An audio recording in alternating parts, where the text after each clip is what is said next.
Not for me. Good morning.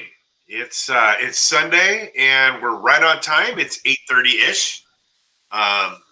You have tuned in to Sports Talk 916. This is episode number 312. My name's Coach Greg. That's Greg Bull. And together we're the two-headed monsters of Greg. We call Sports Talk 916. Welcome to Playoff Sunday. First playoffs of a lot of fantasy football leagues, and I think actually you and I are playing in one today.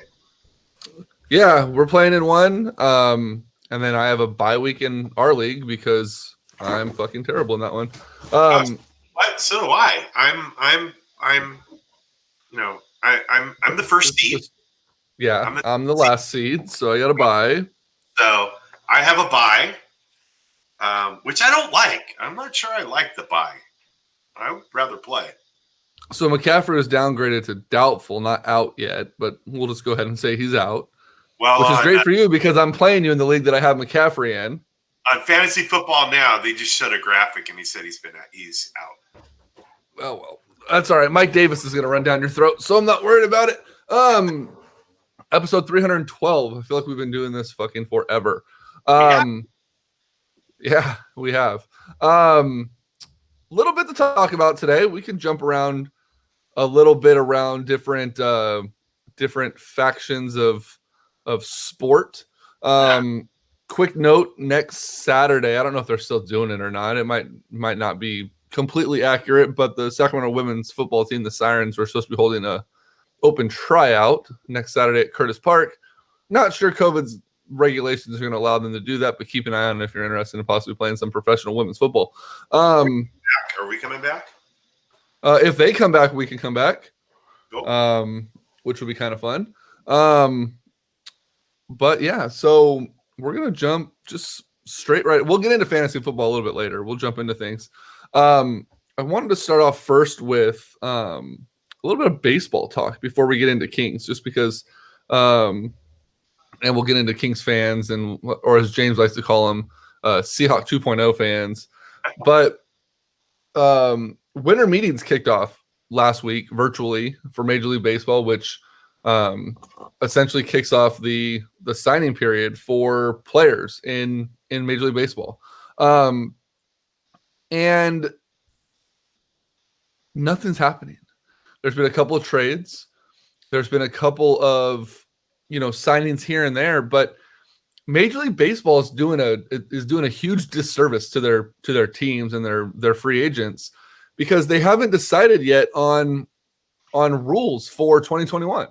They haven't decided they're going to continue to do the speedier playoffs or extra innings with the runner on second base. They haven't decided the big one. They haven't decided there's going to be a universal DH in 2021, which I thought that was automatically going to be for 21. No, they haven't decided yet for 21. It was only guaranteed for 20. I think ultimately it's going to be here to stay. I think the players enjoyed it. I think the managers in a way enjoyed it because it allowed them to do different things. But I don't understand why they're not making that decision already. There's been talks of the Giants looking at a couple of really, really big bats for their lineup next season. And their pursuit of these players is 100% based on will they have a DH or not in the National League. And I know the NBA or the NBA, Major League Baseball wants, they want to proceed quickly. They want to see their guys sign. There's a lot of things going on here, but there's a lot of big changes that ultimately change the landscape of an entire team if you don't know if there's going to be a DH or not. And it doesn't, I don't know if it surprises you, but it doesn't surprise me one bit that Rob Manfred and his league are running with their fucking tail between their legs and not making quick decisions. They don't make quick decisions about anything. They never have. I mean, just go back to the clusterfuck that was trying to decide how many games they're going to play last year and what was going to happen. I mean, they didn't decide that until the very last minute that they had to. Right. So, and that almost cost them an entire season, let alone free agent signings. But the big name that the Giants are rumored to be in on is Marcell Ozuna, outfielder, who played for the Twins last year. And Ozuna, big bat, great player.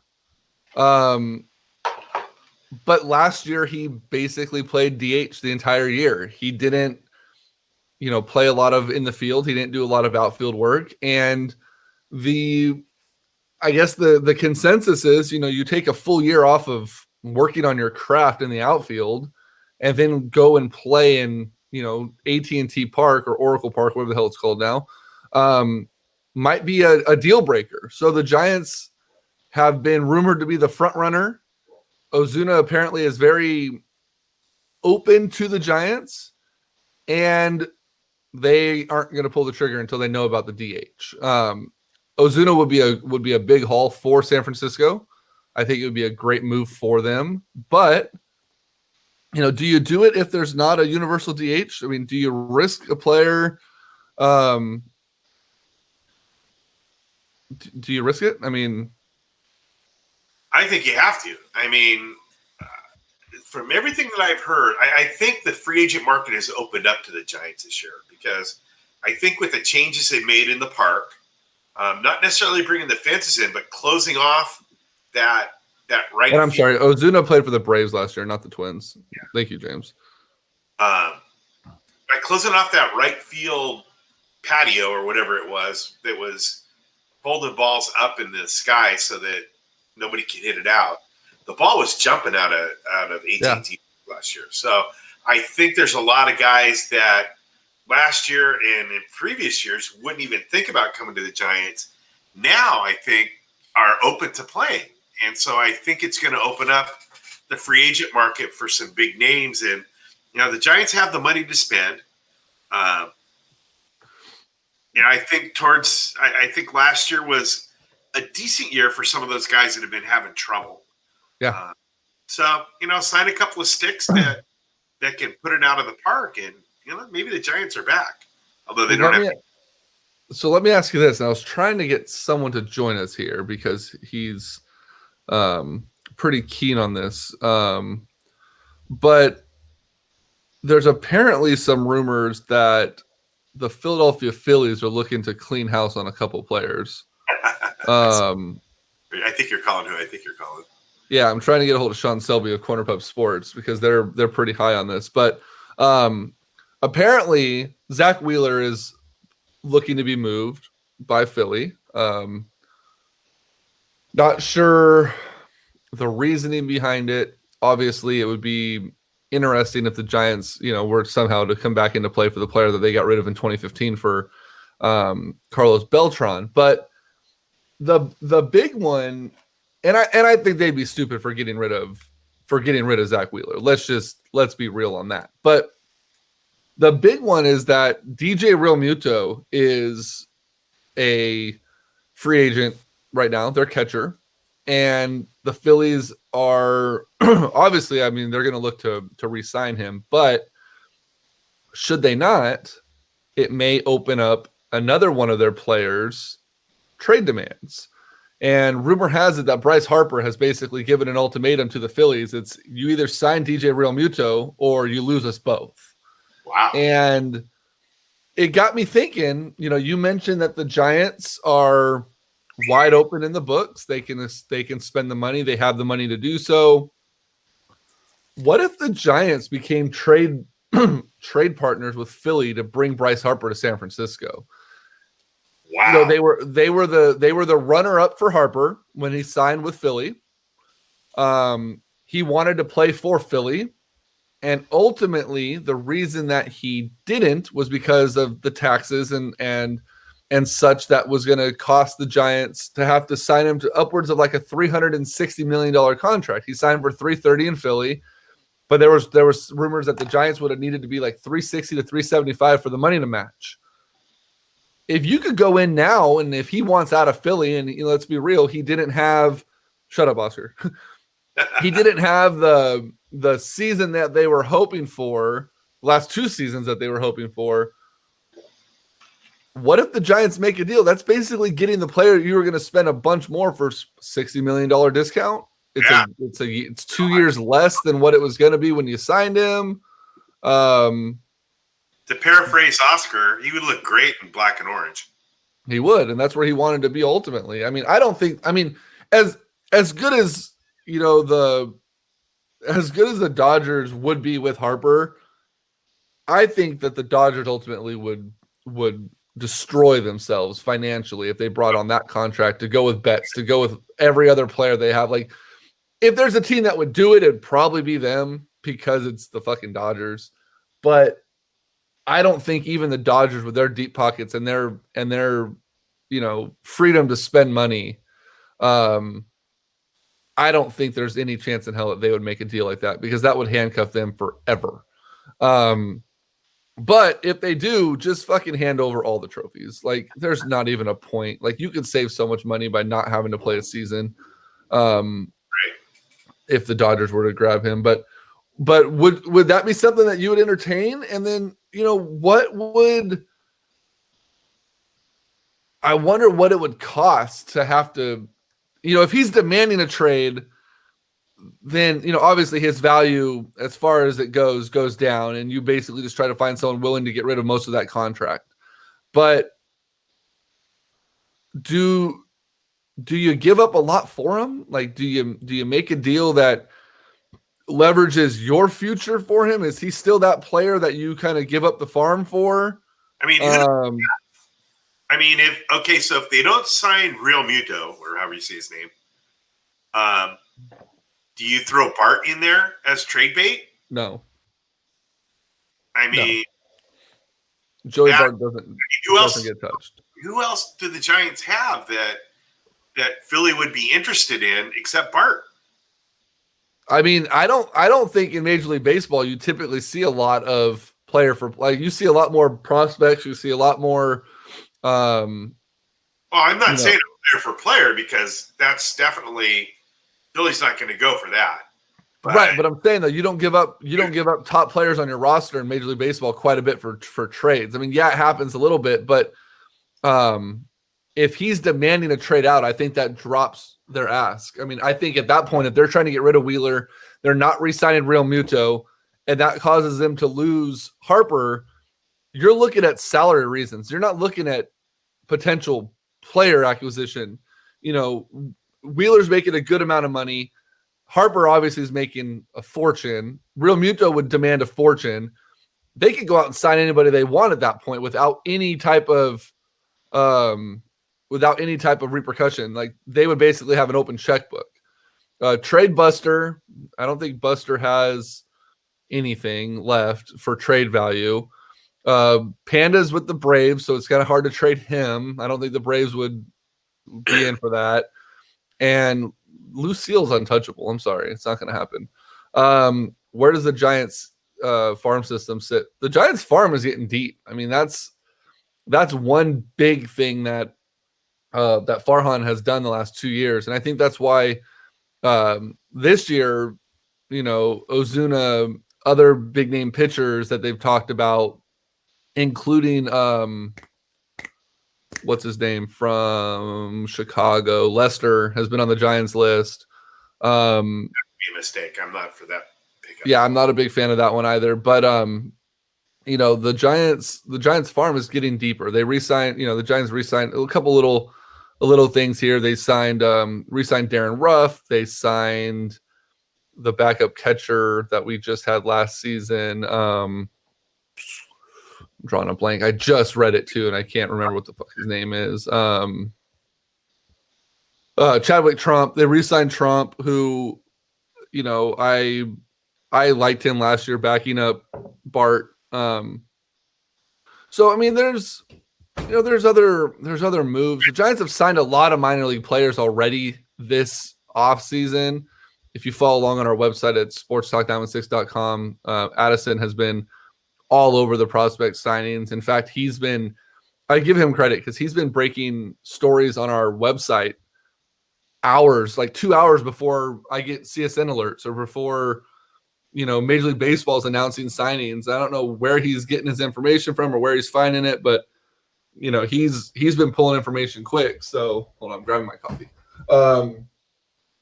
Give credit where credit's due. Addison has been done a great job.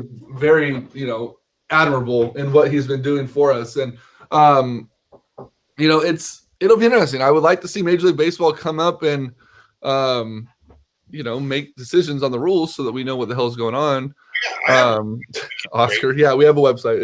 It's carloscleansgutters.com. We've partnered with your son. He's given us 50% of his commission. So I have the perfect person we could trade to Philly. Would make it straight up player for player. Buddy Hield. No, Gabe Kapler. Just get rid of him. Just send him back. I hate you so much.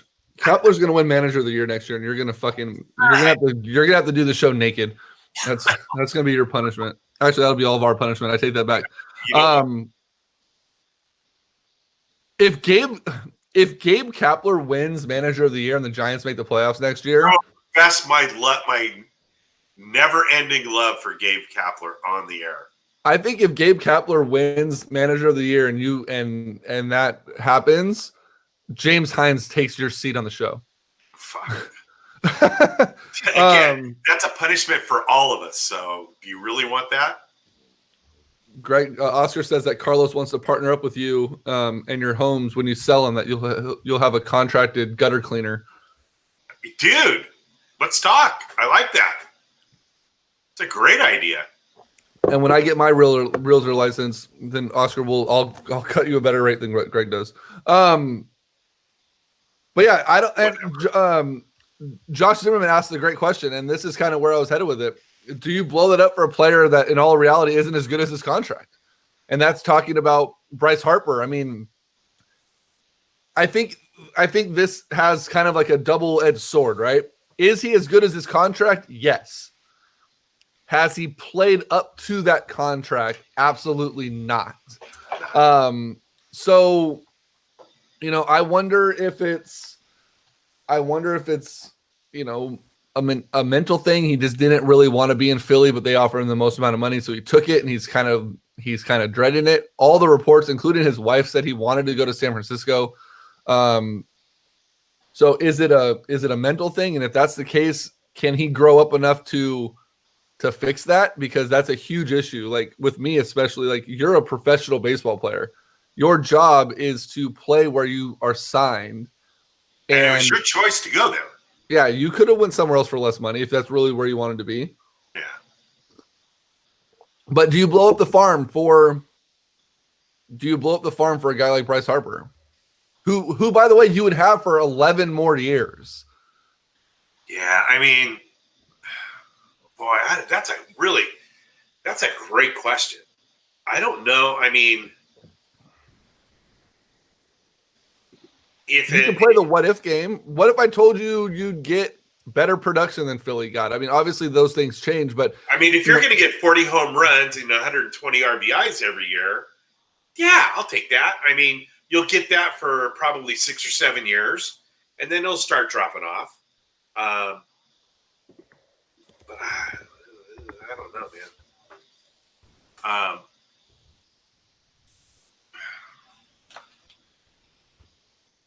Yeah, it's a tough one. I was all in on Harper. I was all about it when they wanted to sign him. And it's one of those things where it's like I was bummed that we didn't get him, but then at the exact same time, once the details of that contract came out, I was like, fuck, good job, Philly. Like, I'm good with the fact that we didn't get him, but now you have an opportunity to talk, about a guy that you could get previously that you're getting at a discount. You're getting at a shorter deal. Like, obviously you don't want a 13-year deal. but now it's closer to, or now it will be in year 10, or I guess it'll be 11 left. You save some money. I mean, he's already been paid 2 years of that deal. So instead of you paying 370, now it's in the 200 range again, because he's already cleared, 2 years of money. What does Harper make per year? Harper per year. So 2019 he made 10 million with a $20 million signing bonus, and then his 2020 through 28 salary is 26 million a year. So he's already played 2 of those. So this will be the second year of that. So he's already going to be back under the 300 million mark. So you'll be looking at like a 294 contract for 294 for 11 years. I mean, that right there, if you look at it based on contract, that's a fucking steal for Bryce Harper. So let me throw a name out at you that when I think of that length of contract and that type of player, what do you think? I mean, look what happened with the Angels signing Pujols. Same kind of thing, same length of the contract, or even a shorter contract, but still it was a 10 or 11-year contract, a boatload of money, and really, what has he done? He's done very little since he's been with the Angels. So that's when I think, I mean, that's the negative part, or the thing that kind of holds me back with a player like Harper, is looking at what went on with Pujols and how he's performed. And the Angels have been stuck and have really not done anything because of that. Yeah, but here's the difference, though. Bryce Harper's 28 years old, right? So he signed that deal at 26. How old was Pujols when he signed? He was I bet he was probably 34. He was 32 when he signed that big deal with. So that's 4 years difference, and not only that, but I also feel like Pujols was in the league a lot longer when he signed that deal already. Yeah, well, Harper's not a rookie. Harper came in at 18. So he's a 10-year vet. But at what year? So if he spent... So Pujols was already 10 years in the league when he was with St. Louis. And then he signed with the Angels in 2012. So that was his 11th year. So, Harper was 8 years into his career when he signed that big contract. So, yeah, it's a little bit different. But not much. Not much. Yeah, I think it's not much. They both have the same amount of service. They both have the same number of years. Harper started a little younger. I think he was 18 when he started his major league career, or 19. Maybe a little bit less wear and tear on the body, but yeah, being a right fielder versus a first baseman, there's going to be a little bit of difference. But Harper was also a freak of nature with his shape and conditioning. Pujols was never. You'll never look at Pujols and go, "Damn, that guy cares about being in the gym." Like, he was always kind of a pudge buddy. So, right. So there's that. But it'll be interesting to see if that actually proceeds. Maybe we'll get Sean on next week and talk more about it. I'm going to try to still get Sean on here later, because there's some other news with the Philly team that I'm interested in talking to him about. But first, let's do this. We're going to talk Kings. I just shared our stream to a bunch of the Kings groups, so we want to get in on that. But first, I want to tell you guys about Albert Chavez of United Wholesale Funding. Albert is our go-to for all lending, refinances, getting yourself ready for purchasing a home. Albert is well knowledge. He's well versed in what he does. He's very reliable, and he gets the job done. All last week, Albert's been posting same-day approvals, 2-day approvals. He knows what to gather. He knows what he's looking for, and he gets you on the way to buying a home quickly. So you definitely want to give Albert Chavez a call. United Wholesale Lending, 916-230-1537. I've used him 4 times. Greg, I'm sure you've used him on countless I've used number him a lot. I used a lot. Of home purchases for your clients. So you definitely need to give him a call. Albert Chavez, United Wholesale Lending, 916-230-1537. Let me add a little bit to that too, because a good lender is going to make or break a deal. You know, if you have somebody that knows what they're doing, communicates with both you and the realtor that you're working with, and knows the market and knows the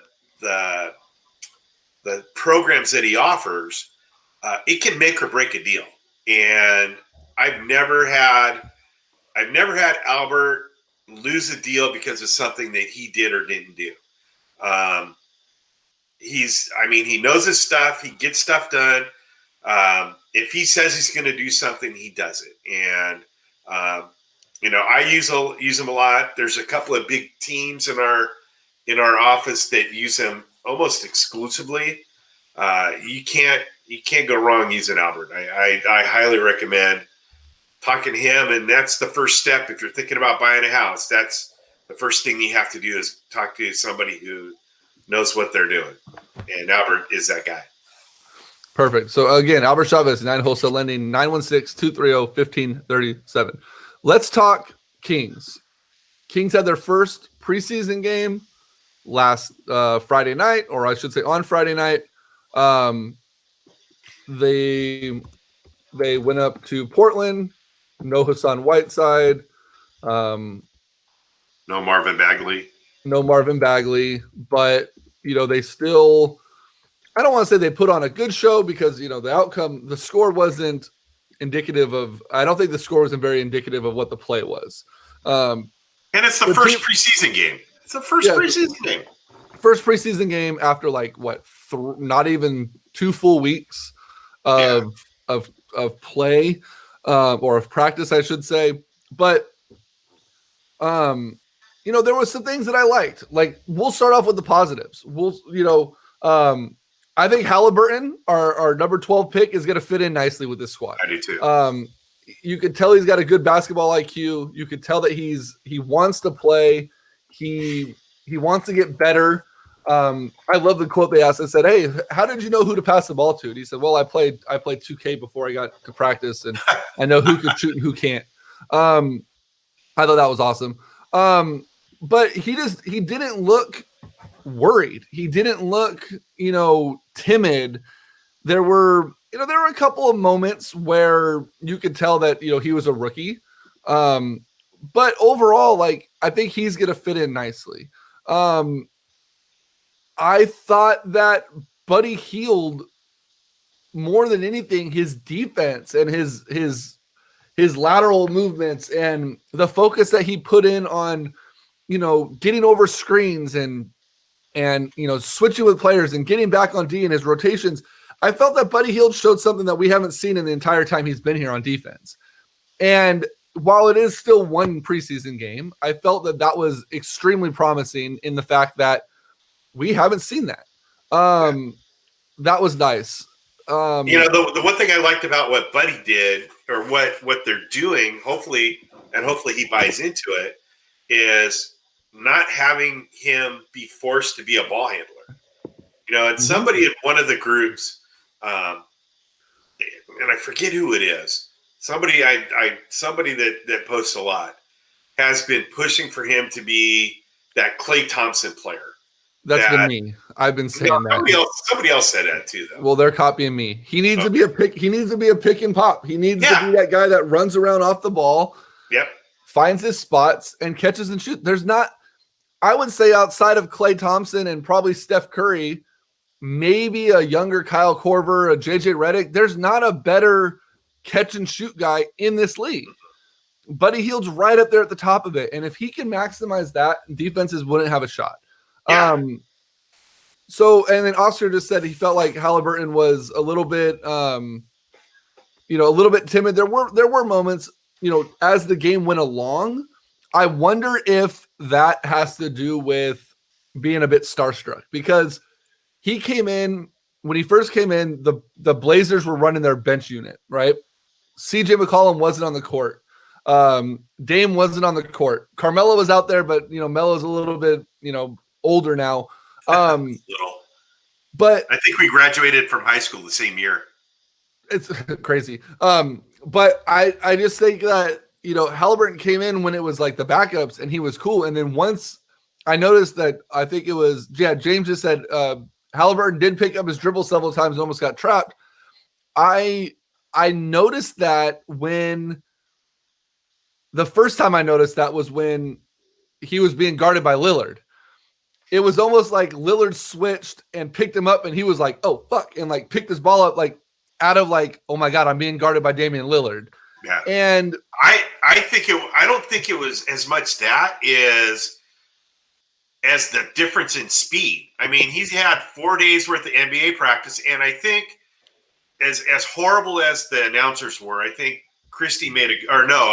Mark Jones made a good point in asking Doug Christie, is him not playing summer league going to affect his start to the season? And Doug Christie said absolutely. And he said the biggest thing was not knowing what the speed of the game was like. I mean, he's used to playing Big Ten basketball. Big Ten basketball is a lot slower and a lot more physical. Well, not more physical, but it's more of a slowdown game where, the NBA is fast. Everybody in the NBA is fast. Right. And I think that's one of the biggest things that rookies have to overcome is the difference in speed. And that's what I saw Halliburton having trouble with, is judging how fast everybody was and how quick. And when Lillard was guarding him, I don't think he was ready for the quickness and the speed that Lillard has. And I think that's going to come as he plays more and as we get some games. And like James said, they had 4 days of practice before the first game, you know, and usually at this point, a rookie or a second-year guy has played in, 8 summer league games already, to give them an idea of how fast and how quick and how physical these guys are. Right. And to come off the street and try to play that, that's just really tough. And so it's his first game, 4 days of practice. It's just not. I mean, I think it was a success. I think the first game was a success for the Kings. Oh, I agree. Just kind of going through like the list of positives. It was weird seeing Bielitsa wearing number 8 only. Like, I kept thinking like a number fell off his jersey, which was strange. Jabari Parker looked to be in a lot better shape than I anticipated him being, which is good. Kaminsky has a smooth-ass shot. Same with Robinson. I like seeing both of them. Daquan Jeffries, I think you could see the firecracker in him early that excited Walton last year, that got him a solid contract without the 2-way deal with Stockton. Jameis Ramsey, our other rookie, very clean shooter. I think he came out and made that very first one in the corner. I think he got a little cocky because he started throwing up some junk after that. And boy, needs a haircut. That hair's got to go. That's just odd. Justin James, I loved his energy off the bench, just flying in and looking like he wants to posterize everybody that's on the court. If he could harness that a little bit and make concise approaches and takes to the rim and different stuff, I think that'll be fine. But I wasn't mad about a lot of what went on.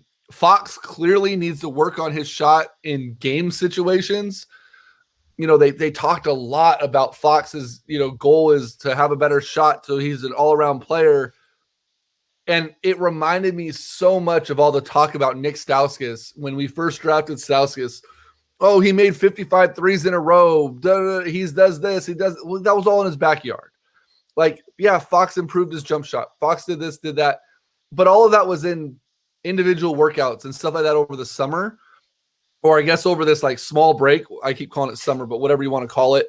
I want to see Fox hone in that jump shot with a defender on him, with a legit defender on him, because clearly he hasn't been able to work on that because his shot was far from desirable. But everyone in the Kings groups, and we'll get to the Seahawks 2.0 thing that James mentioned earlier, Kings fans got to chill the fuck out, man. I know. They're ripping Fox about his jump shot, and oh my God, I can't believe we extended him and this and that. Like, give it some time. Like, let these guys get some reps under their legs. You know what I mean? Like, there's so much going on that still needs to be corrected. But I think it's going to come together. Like, is this a playoff team? I don't know. Is this a team that's going to make a decent run? Maybe. You know, young guys can definitely change the atmosphere of a season based on their just raw tenacity. And, you know, I think college players have a little bit more of an edge sometimes than NBA players because they're still playing for the love of the game and they're still playing to get to the next level, where NBA players, they start getting paid and they're like, hey, I've already made it. I'm here. Right. So a group of young dudes like this that has that fire built up still can shock the world. Maybe they're not a playoff team, Oscar. I agree with you, but they might be that sleeper team that upsets a lot of fucking people.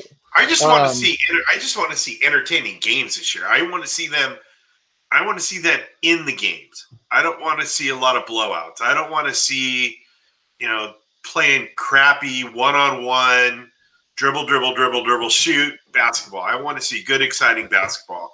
I agree, 100%. You know, the other thing is, and I think it was it Sam Amick or James Ham? I think it was Sam Amick. Came out and confirmed the fact. Don't worry about me. Came out and confirmed the fact that this team that management is looking not to win this year. Yeah, that was Amick. Their goal is not to be in the playoffs this year. Right. Well, so I shouldn't say their goal is not to be in the playoffs, but the playoffs are not their focus. It's not their focus.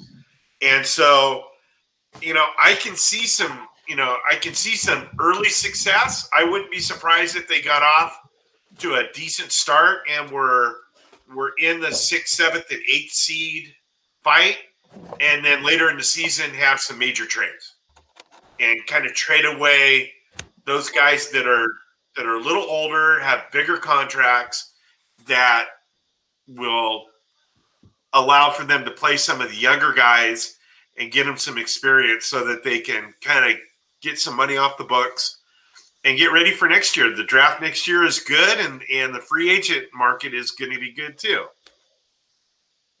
All right, so let's go through the comments real quick. Oscar asked, what's your thought on Coach Walton? He's not a believer. John McNabb says, Coach got to go. We'll get to that in a second. Mark Tice says tanking is trash. How can we sign a good free agent if it has a loser's mentality? And then Josh follows that up with, be honest, do you want the Kings to win this year? If they win 35 games and they are the 9th and 10th pick, that 9th and 10th seed, they get the 12th pick again. So we'll get to the Walton thing because I'm a believer that Alvin Gentry was brought in to replace Luke Walton. Yeah. I think the writing's on the wall. I would hate, like, I don't have a problem with Walton as a person, I just don't think he fits this team. And I feel kind of bad for him in a way to know that they hired your replacement to work with you alongside of you. That's got to be a tough way to coach because these players aren't stupid either. Like, they know that you bring in a guy like Alvin Gentry to be on your bench, that there's a good opportunity that, that's going to be your coach in the future. And it's kind of similar to what the Nets just did. The Nets hired Steve Nash. They think that's going to be a great future for them. Well, guess what? If it doesn't work out and he doesn't have the pedigree to be a head coach, who's his number one assistant? Mike D'Antoni. That might be the guy that replaces Nash eventually. So, it's tough. Well, I think there's another reason you bring in somebody like that, and that is if you think that Walton can do it or Nash can do it, but maybe they need some help just being a head coach. And, I think Walton's had enough time to where I think you're right on with that. I think for Nash's sake, I think D'Antoni's being brought in to help him learn how to be a head coach. Yeah, absolutely. I think Nash is not as severe, obviously, as Walton. Walton has proven that he can't necessarily. How do you know that? I mean, it's not that he can't do it. It's not that he can't do it, but the likelihood right now in looking at Walton's coaching pedigree, other than that run he had with the Warriors, which, by the way, the Warriors basically coached themselves. It was not Walton's coaching of that Steve Kerr team. If you look at everything that Walton has done with the Lakers and the Kings, the needle points closer to he can't do it than he can. So you bring in a guy like Gentry who can do it, who not only has proven to be a coach that could turn something around like he did with the Pelicans for a while, and he's done with numerous other jobs. But if Walton can't get players on board with him, i.e. Buddy Hield, you bring in a guy that has the pedigree and the respect around the league to garner that attention. Buddy Hield is not going to mouth off to Alvin Gentry. He's not going to disrespect him publicly. He's not going to question the way he coaches. He's not going to pout. Like, you bring in that guy to keep the loose ends tight. If anything, that's why I think they brought in Gentry right now. Although he may be the heir apparent to the throne, it's more or less to keep Buddy Hield and all the other egos in check. You have a lot of young... Wasn't Gentry the coach in New Orleans when they traded for Hield? You have a roster full of young dudes. Other than Harrison Barnes, the oldest guy on the entire roster is Jabari Parker. He's been in the league the longest. You need extra authority figures on your bench to rein in all of these young dudes. So I think that's a great move. But to go back to what Mark Ty said, tanking is trash. How can we sign a good free agent if the team has a loser's mentality? I don't think that there's any situation where the Kings players aren't going to go out there and play their ass off. Yep. They're going to go out there to win.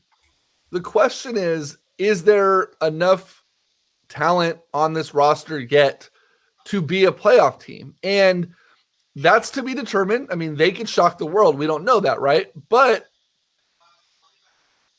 as a fan, and I know like fans want to, always want to shoot for the stars and they want to, they always want to go for the thing. But like what Josh said, do you really want to squeeze into that 9th or that 10th playoff spot with the play-in games that they're running, to, whatever they're doing this year with the expanded playoffs?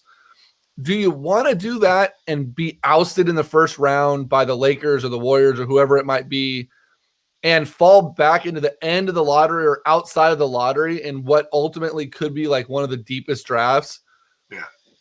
Or do you want these guys to play, get experience, be in every game, even if they get even if ultimately they have a losing season, and be in the top 5 of the lottery? You don't necessarily need to draft in the top 5, but let's say the Kings have the number 3 pick. They're saying that this is going to be one of the deepest lotteries in recent memory. Okay, cool. Adding another rookie to this roster likely isn't going to be beneficial, right? But let's say you have the ability at the draft next year to be like, look, we can't afford to get much younger, but we have the number 3 pick and Buddy Hield, Marvin Bagley, insert name here that's now available to trade and get a superstar player elsewhere that's still under contract for 2 or 3 years.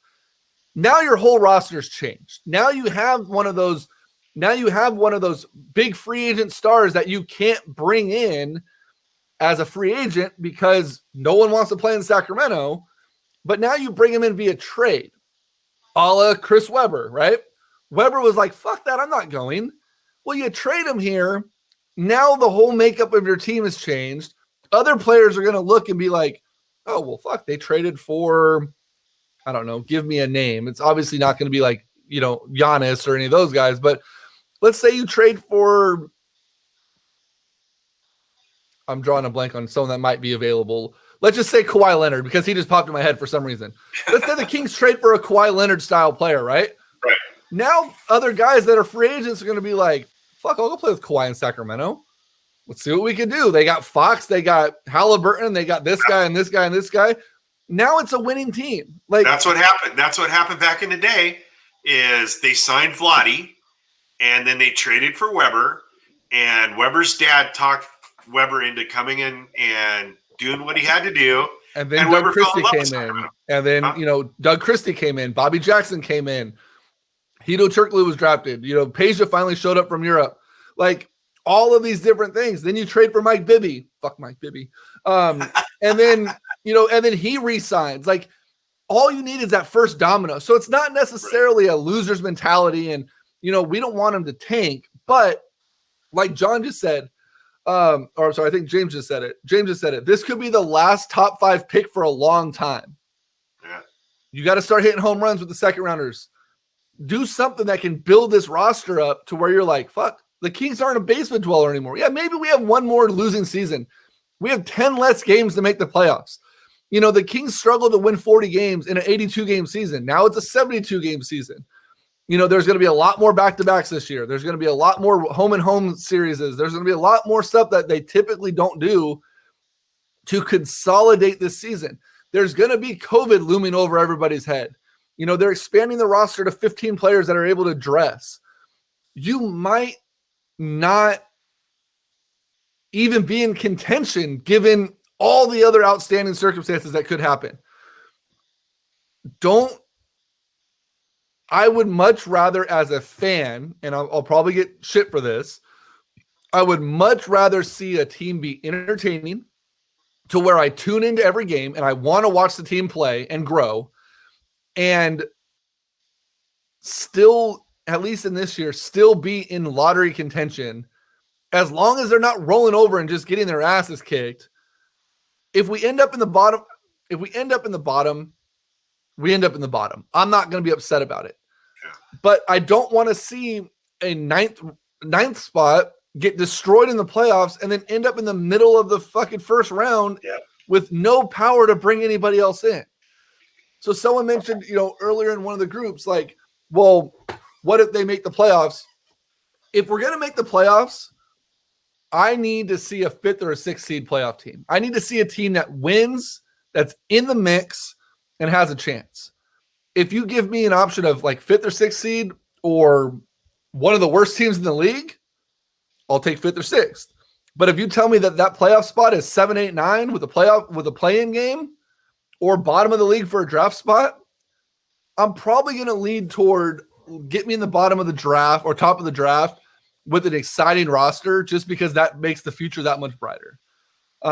It's not a loser mentality. It's a realistic mentality. We're better off getting in a place where we can bring in more talent and more roster cohesiveness than we are getting destroyed in the first round of the playoffs. We're a young ass team. Do you really think that all these rookies and second year players are going to respond as well to getting destroyed and embarrassed in the playoffs?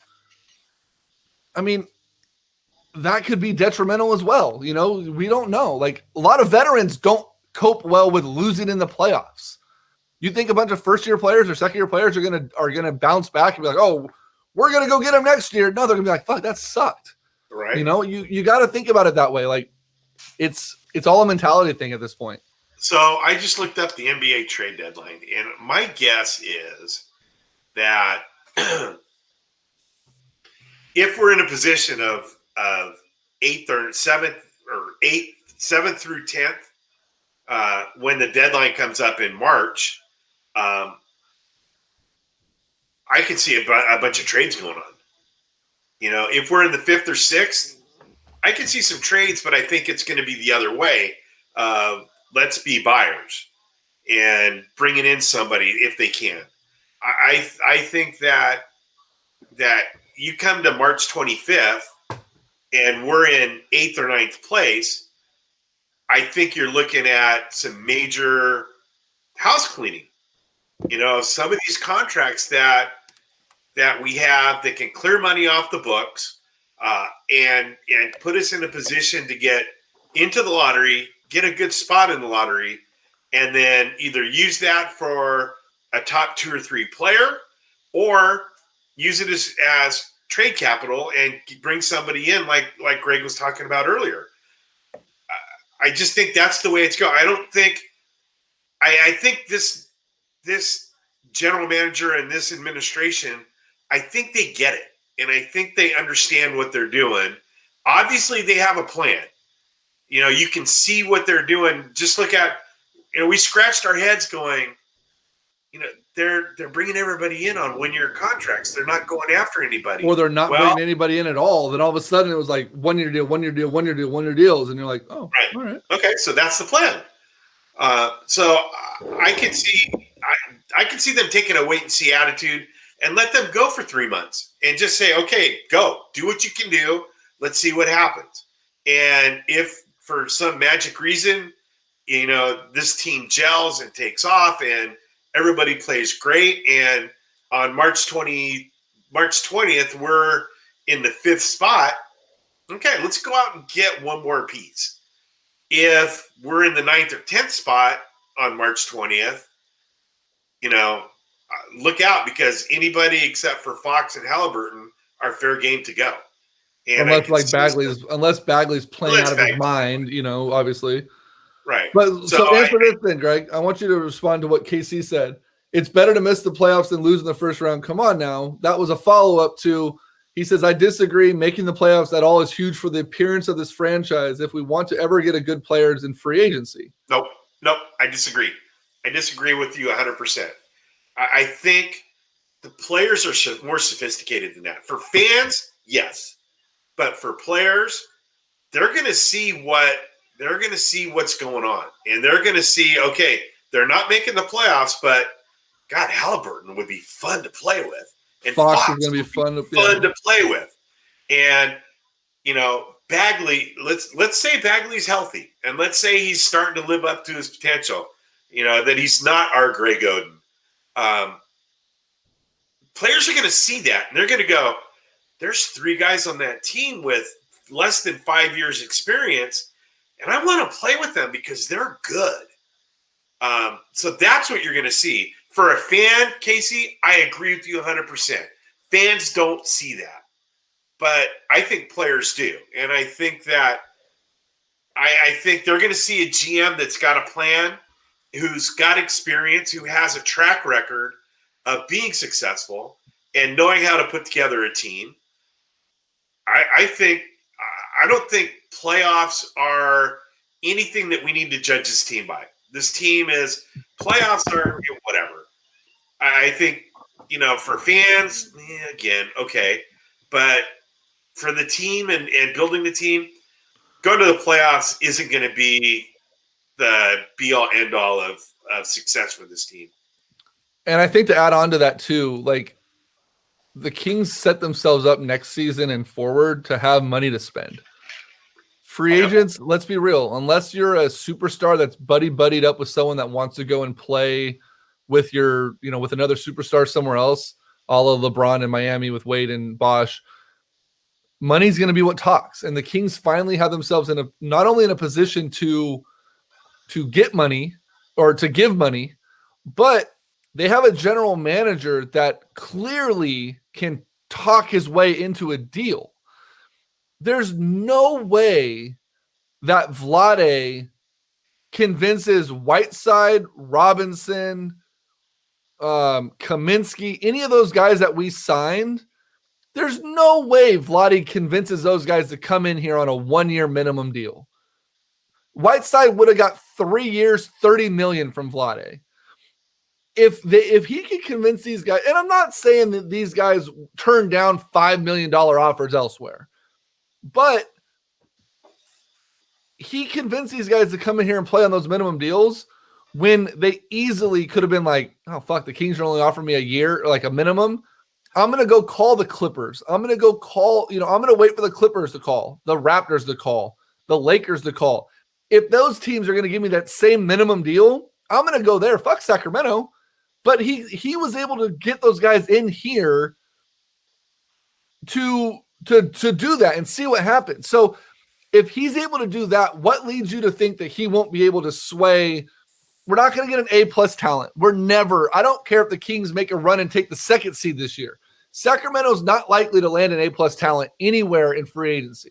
Those guys got to be traded here and then convinced to re-sign, a la Chris Webber. But he's going to be able to get those guys that Vlade couldn't get. Monty McNair is respected around this league as a general manager. He's a real general manager.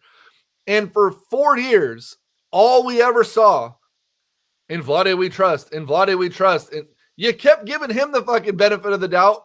Let's give McNair the benefit of the doubt. Let's see what he's going to do.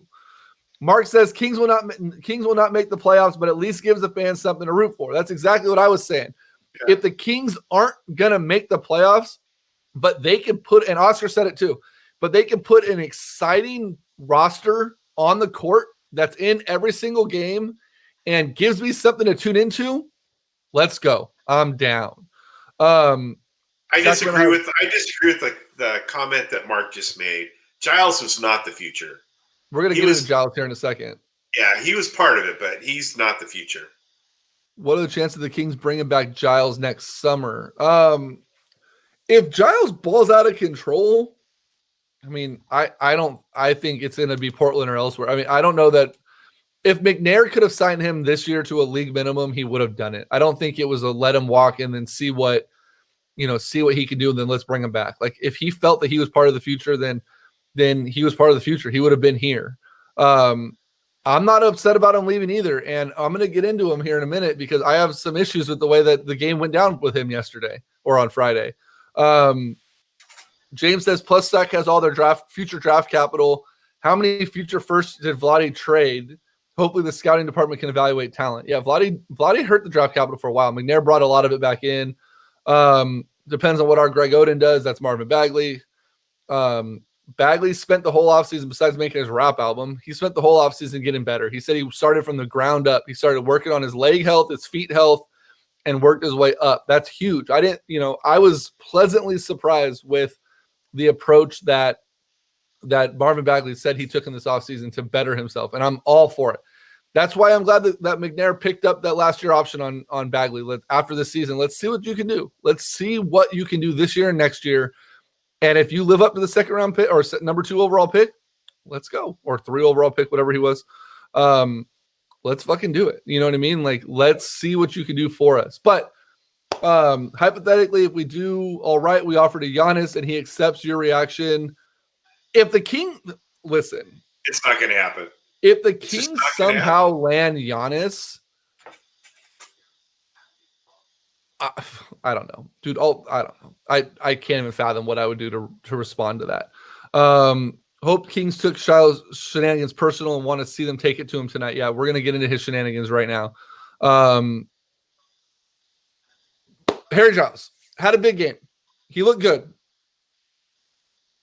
but and Kings fans were like, "Oh my God, I love how he's into it and he's flexing on him and he's screaming about this and he's doing that or whatever." The first dunk he had, the first putback, the first jumper, cool, you're fired up, right? It's your old team. One of Harry Giles' problems is gonna be that let me show you up mentality and flex on everybody all the damn time. That annoyed the fuck out of me that game. First of all, when he flexes and pulls his head back and gets his neck all flared up and he has his arms out, not touching his side, he's ready to square up on somebody. He looks like a little ass kid who's in a photo with a bunch of his homies that are like, "Hey, let's act hard. Let's be tough. Don't smile. Don't smile." And he's like, and he's trying to be tough, but he wants to smile. It reminded me of that over and over and over again. I get it, dude. You're fired up, but you're painting yourself into a corner. You're not. Yeah, Harry Giles' only consistency is his inconsistency. Oscar, you're going up on there. I get doing it the first once or twice, right? Cool. But to continually make a spectacle out of yourself, I think is going to be a downfall of Harry Giles because he's going to continue to do that. And who are you showing up? Like, why do you need to keep mean mugging the Kings bench and flexing on him and yelling at him and making all these comments? McNair's not sitting on the bench. Walton didn't not re-sign you. None of the Kings players were like, let's get rid of Harry Giles. Like, it's a bad look. And to me, it's a little bit of bad look on Portland's bench as well, on their coach as well, for not reining him in and going, look, chill. Like, that's not going to be good. And like, yeah, he played good, right? But let's be honest, like Portland's roster, when they all come back from their COVID and all of their stuff, like, you know who's going to be buried on their bench? Harry Giles. You're not going to be the starter there. Like, you have Nurkic at center who didn't play. Zach Collins didn't play. You have Enes Kanter. You have Caleb Swanigan's not going to take minutes from him, but you also have Robert Covington.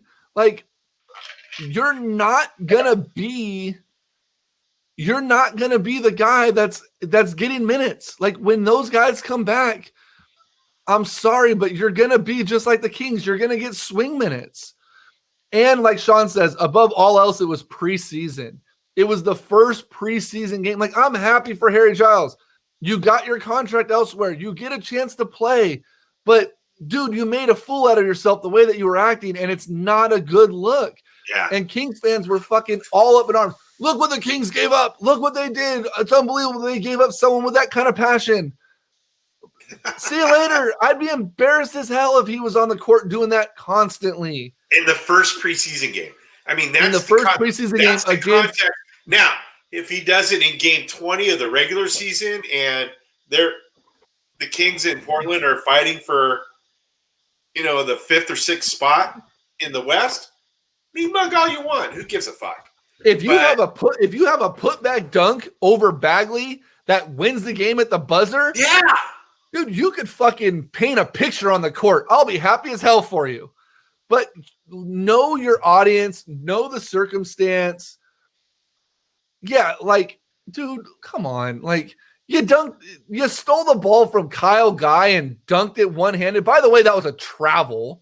That dunk shouldn't even have counted.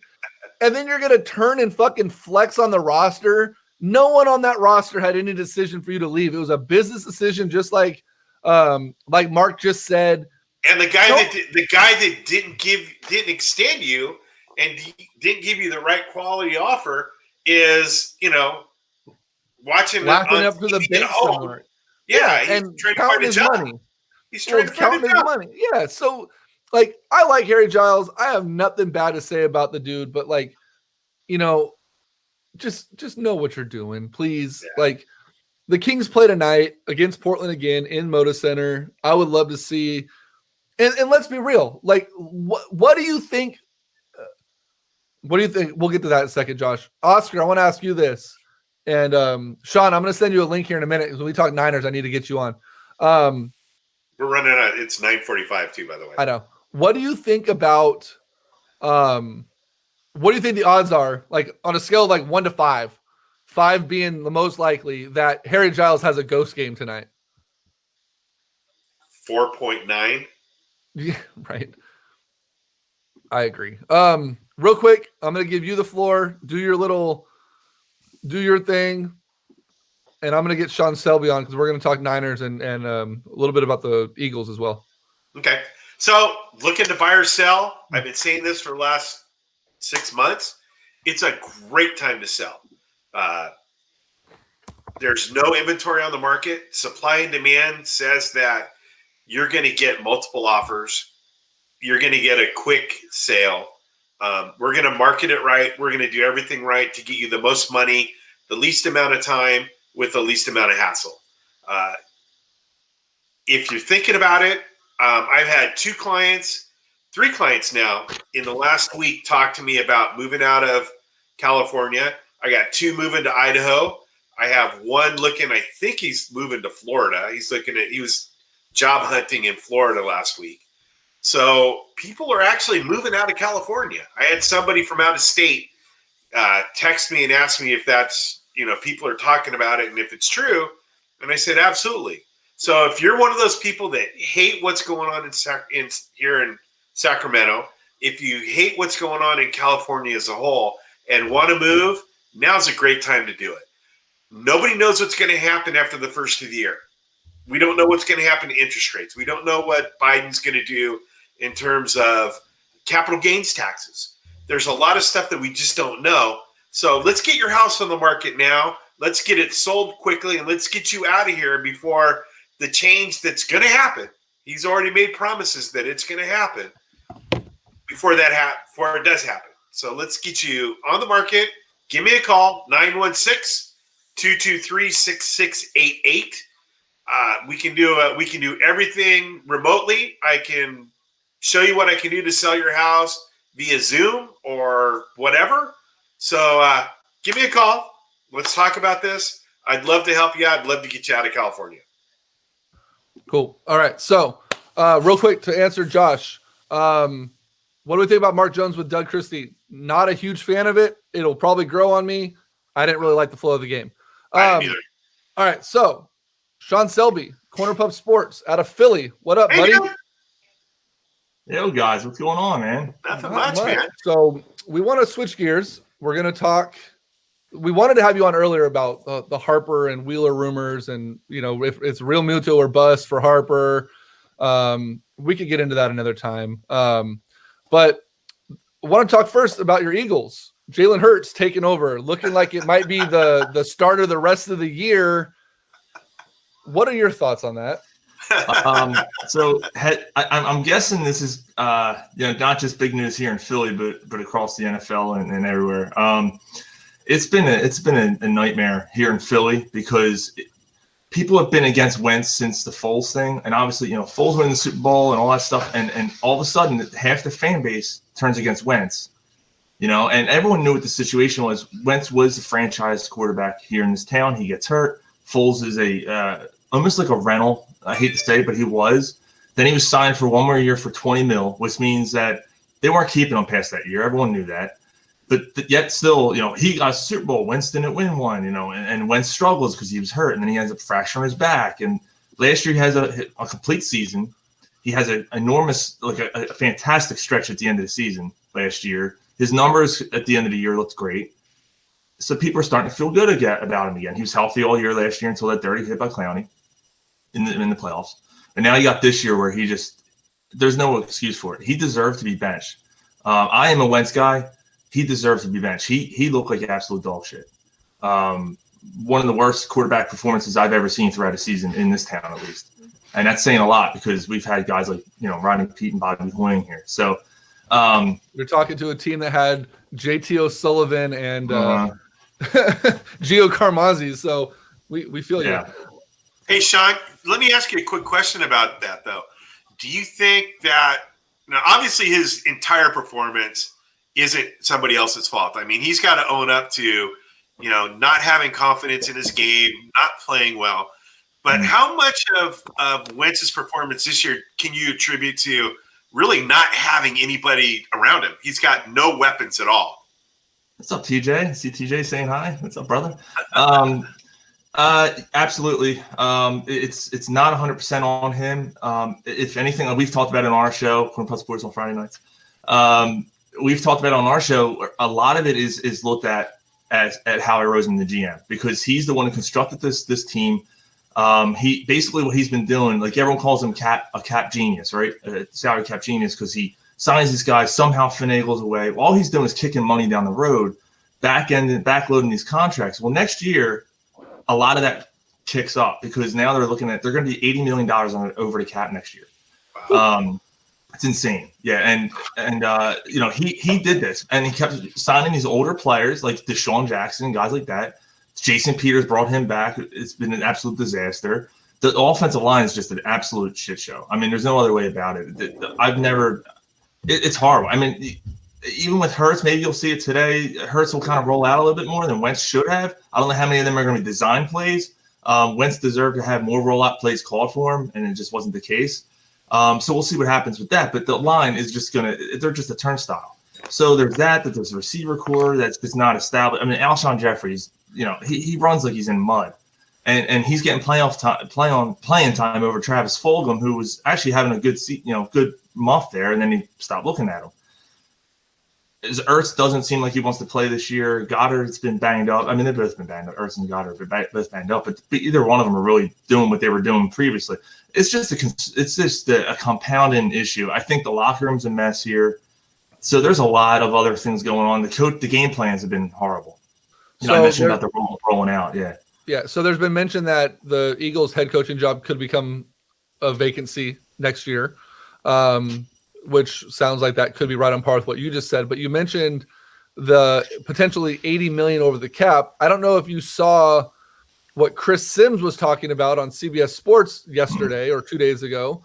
But given that Carson Wentz is due $22 million next year, $20 million, and then 21 and 24 before he becomes an unrestricted free agent, Chris Sims feels that Carson Wentz would be best suited to be moved to the San Francisco 49ers to run Kyle Shanahan's system. One, do you think that there's a likelihood that the team given that, Jalen Hurts obviously was taken high, if he plays well, is there a likelihood that Wentz could be movable? And follow up to that, do you think that he could play in a system like what Shanahan runs, or is his time just passing him?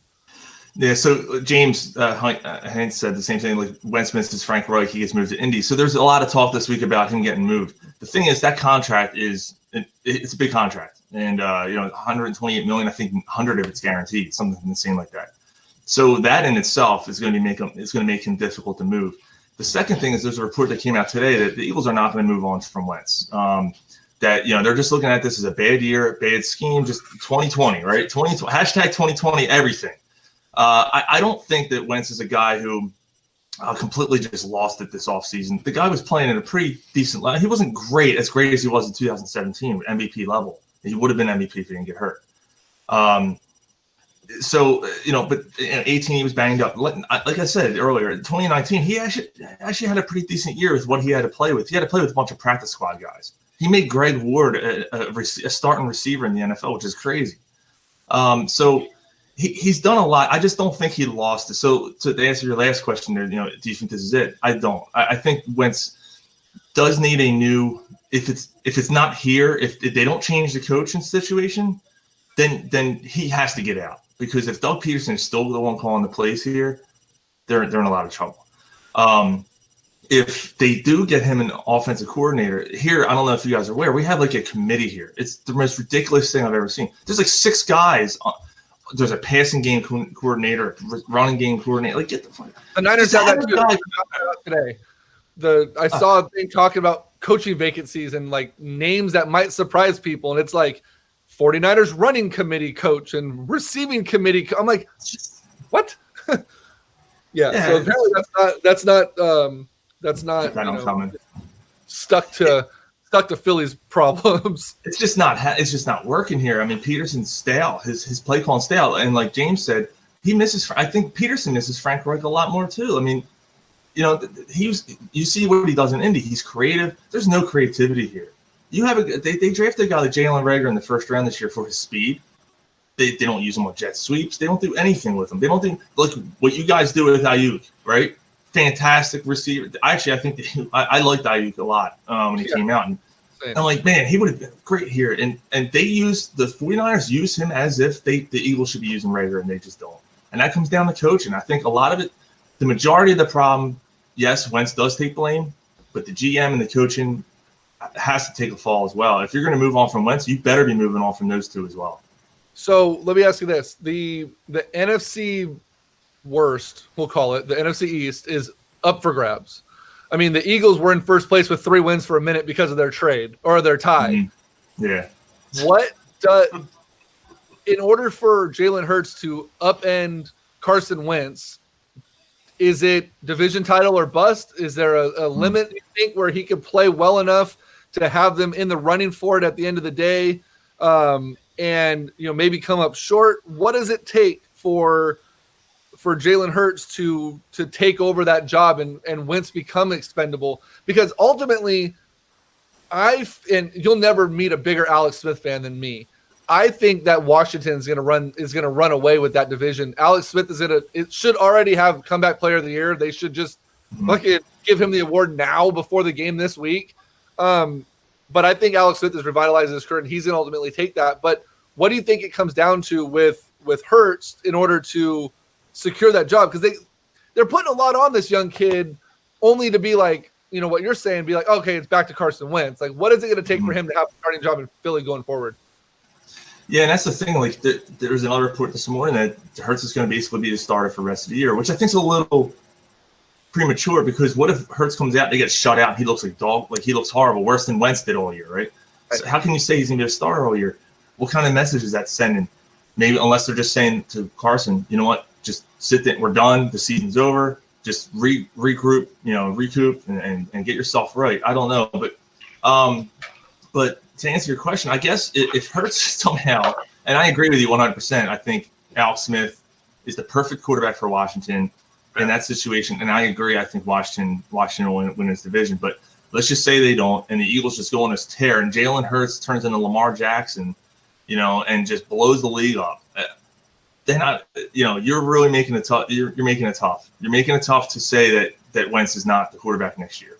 Absolutely. And maybe you're forced to move on. But is that really a bad spot to be in, though? If you're the front office of Philly, like, oh shit, we have two quarterbacks that can run this franchise. Like, that's a great spot to be in.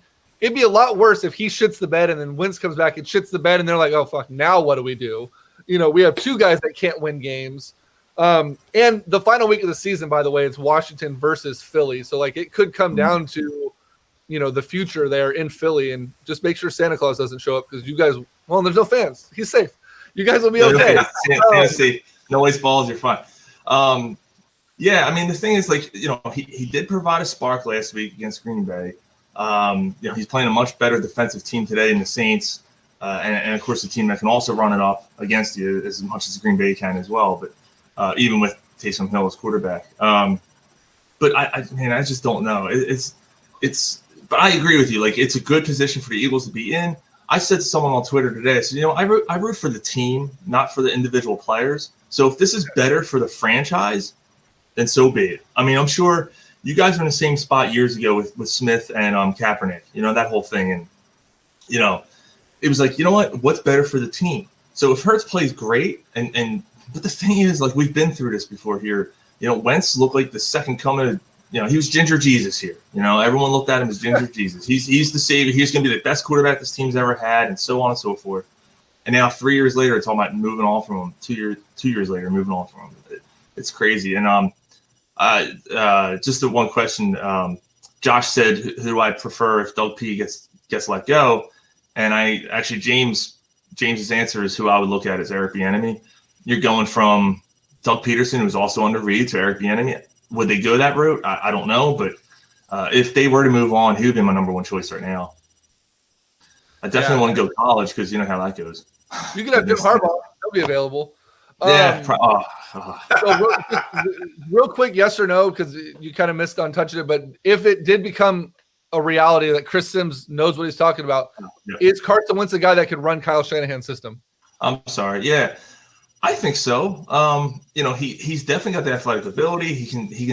The only thing I don't think was long ball, right? I mean, because Jimmy Garoppolo can throw a long ball to save his life. Yeah, I mean, he's struggling a little bit this year with it, but then again, I don't know how much I can attribute that to what he's throwing to. Yeah, who's catching the ball? Yeah, I mean, you don't really have speed. I mean, Rager's the only guy with speed, and he's not getting separation on people for some. I don't. It's kind of an oxymoron. It doesn't make much sense, but I think he would. Yeah, I think Wentz could fit into Shanahan's system. I would say yes to that. If it came down to it, it could be. And first of all, he runs the ball too, and we don't run the ball here. We have Miles Sanders who averages almost 7 yards a carry, and he got 6 carries last week. It's an atrocity. And again, like I said earlier, coaching has a lot to play in this. Yeah. So I don't want to blame. You got a much better offensive line here than you have in Philly, and that's, to me, that's one of the biggest things I think. In for some reason, watching a lot of Wentz play this year, I think that's, to me, what I've seen is, if you don't have time to throw, you're not going to be able to throw. I mean, you're not, if you're taking a 5-step drop and all of a sudden you have 2 defensive linemen breathing down your neck, you're not going to be a very good quarterback. And I think the Niners would have a better offensive line for Wentz, and I think you would see some of that old Wentz come back. Mm-hmm. Well, I mean, the year they won the Super Bowl, they lost to the Chiefs in week 2, and people were just getting on Peterson like, you got to run the ball, you got to run. And then they started running the ball. And they picked up Jay Ajayi in the middle of the year, and they ran the ball. It wasn't a run-first offense, but it was a lot more heavier than what it is now. And there is something. Look around the league. I mean, look at the top teams around the league. They run the ball. And I know it's a pass-happy league and everything, but you have to establish some sort of balance. So, yeah. And it would help a guy like Wentz, especially in Kyle Shanahan's system. I think that would be beneficial to him if that came down to it. All right, last thing before I let you go, because football did start. Back to the NBA. If Buddy Hield became available, there's been a lot of rumors linking him to Philly. Is there any consensus out there that they would make a deal for Buddy Hield? Is there any players other than I'm drawing a blank. Big name contract. No, your other guy that's signed to too much money. Not Harris. Is it Harris? Tobias Harris. Yeah. Tobias Harris. I was thinking Montreal Harris, not the same guy. Yeah, Tobias Harris. No. Is there anyone out there that realistically would make a deal for Sacramento with Buddy Hield? Or would you guys even want him out there? Yeah. I mean, I would love to have Buddy Hield here. I think that'd be a great fit for them. I don't know now, though, with Doc Rivers here, which, by the way, we all love that hire here. And the fact that he's building this roster, they're actually building shooters around Embiid and Simmons, which I think is huge for this team. I think they're going to take a nice step this year, finally. But with the way the roster is constructed now, I don't know if they're going to go out and actually make the deal. If they were to trade, I think that would be the guy, is Tobias Harris. I think he would be the piece, unless they, I know they just signed him, but unless Sacramento likes Danny Green, or something like that. Obviously with Embiid and Simmons, they're off the table. You're not trading one of those guys. And Thibault is a great defensive player, a young kid off the bench. I'm not trading him either. So, I mean, I guess my only follow-up to that is a lot of Kings fans say that's too much money coming back for Harris. Is he worth this contract, or did Philly a little panic sign on that move? See, they basically made a choice between Butler and Harris, and they chose Harris. And there was other reasons too. There's a lot of behind the scenes I know we don't have time for, but a lot behind the scenes with Brett Brown and Butler. But so you were almost forced to sign him to a max deal. Is he a max player? Absolutely not. That's just how the NBA is. We all, you guys know it. You see these contracts all the time. Like, how much for that guy? Harris is a good shooter. He's a good shooter. He struggled last year, and again, we'll see what happens this year. But I blame a lot of that on the system. I think Brett Brown's system was very stale. It was like he went into each game not knowing what to do. His bench management was horrible. Tobias Harris he was kind of a nowhere lands man for a while there. So I think that. I think Harris is a good player. I don't know if Sacramento would be happy giving up Hield for Harris, to be honest with you. I think you're better off with Hield. Yeah. Absolutely. And real quick, the other rumor that we saw and that we're talking about is, the 76ers are one of the 3 teams that Harden's talking about. Is that even – I mean, are you guys even looking at that seriously or taking that seriously? Or I feel like is you that have just to give up Simmons or Embiid, and I just don't see Philly doing that, even for James Harden. Yeah, that's the thing. The one I keep seeing is Simmons and something else for Harden. And I don't know how you give up, Harden's 32 now, 33, something like that. Simmons is 24 years old. He hasn't reached his ceiling yet. He's still learning. I mean, the kid's, young. He's got so much talent. I would not want to give up Simmons for James Harden. If you learn how to shoot, you have an amazing player. I mean, he's already an amazing player, but if he can learn how to shoot the ball, Jesus, he has to be unstoppable. Yeah, and plus the way that this team's constructed right now, they're building that around Simmons. They're building these shoot because they know Simmons isn't going to be the guy that's going to take a 3 at the end of the game. So now you got guys who in the middle of the game or the start of the game or any time, right? Yeah. Yeah, that's true. So at least now you have because Simmons' biggest thing is his facilitating, creating a play, passing the ball. He's sick when it comes to that stuff. So. Yeah, right now, a Harden's 31. Okay, thanks, TJ. At this point now, I would stand pat because I don't want to give up my future for a guy you might only have for 2 years. I don't know. And Harden, let's be honest, Harden's a me first guy. Fair or unfair, I don't know, but Accurate. this team's not built that way. Yeah, this team's not built that way. So cool. It's amazing how an all-star level player like that really isn't wanted and doesn't fit into a lot of teams. It's just crazy. Yeah, it's yeah. Well, Sean, man, I appreciate you hopping on late notice like this with us. Great information. You guys could catch Corner Pub Sports. They're based out of Philly, if you couldn't tell. They're on Facebook. They're linked to our page a lot. You can also find them on our website, sportstalk916.com. Friday nights, they do their show. Lots of fun. And Sean, we appreciate you every time, man. Drinking. Thank you guys so much. Thanks for having me, man. Appreciate it. Thanks, Greg. Hey, no problem. Thanks. All right, Thanks, Sean. Real quick. Take care.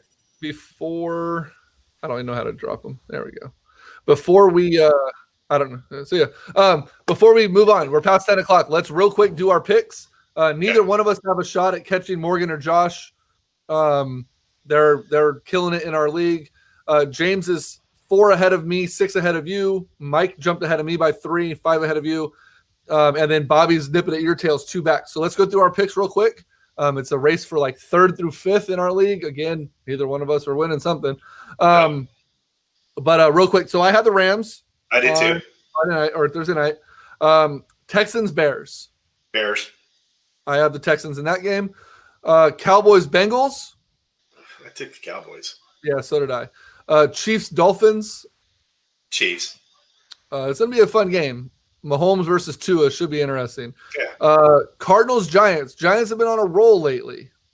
Yeah, I took the Cardinals. Cardinals are about ready to score here too. So Cardinals need a bounce back game. I took the Cardinals as well. We have the Vikings and the Buccaneers. I took the Vikings. I took the Bucs in that game. Broncos, Panthers, 2 teams that are really underperforming. Panthers. I have the Panthers also. Titans, Jaguars. Titans are coming back after an embarrassing game.